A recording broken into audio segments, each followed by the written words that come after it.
You learn from the celebrities. So celebrities do the things I talked about. They never sell, they tell stories, they engage emotion, and they solve problems. Because I see a very big difference between influencers, influencers and where you should shop, buy whatever, and people who are actually influencing your life and adding value to your life. Yep. So how, can you just kind of maybe, because for me, people talk about whatever, the Kardashians or I don't know. Yeah. They're as influencers. The celebrities, yeah. Yeah, as influencers, but in reality, they're not necessarily influencing you to have a more influential life, to have a better, understanding of who you are as an individual. How would you more kind of market yourself that way to actually be able to give people tools to maybe start working on themselves and helping themselves?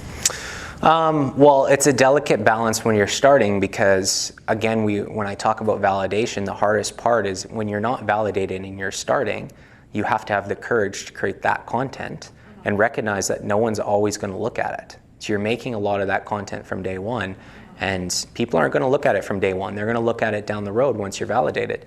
But to get validated, you have to go one person at a time, message them back, have them message you, build that core sphere. Now, talking about the influencers specifically, the reason the word influencer started was this influencer marketing, this new advertising technique that companies started where they could pay the influencers to use their products.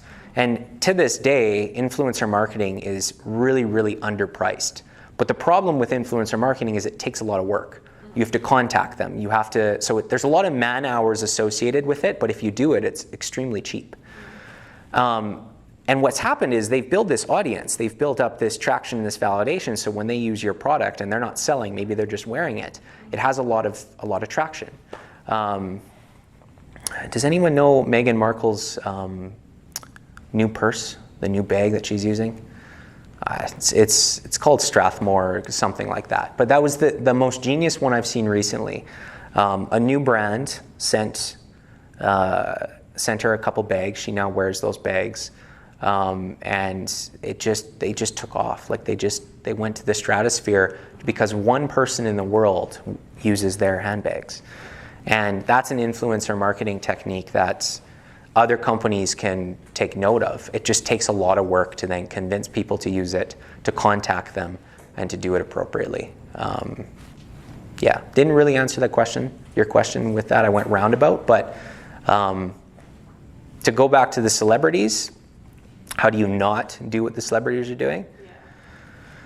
You learn from the celebrities. So celebrities do the things I talked about. They never sell, they tell stories, they engage emotion, and they solve problems. People are starving for that entertainment value, so they create that entertainment value.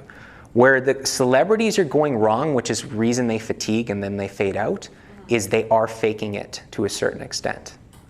The best celebrities in the world are the ones that don't fake it. The ones that continue a long career are being themselves day to day. The ones that don't make it are the ones that fake it, and then what happens is they fatigue themselves because they just keep selling and they keep selling and they keep selling until people don't want to consume that anymore. So learn from that. Recognize that, again, you're not going to sell. You're still going to do what they do. You're going to tell stories. You're going to engage emotion. You're going to solve problems in the content you're making. And you're going to do it related to your personal brand to build up your product.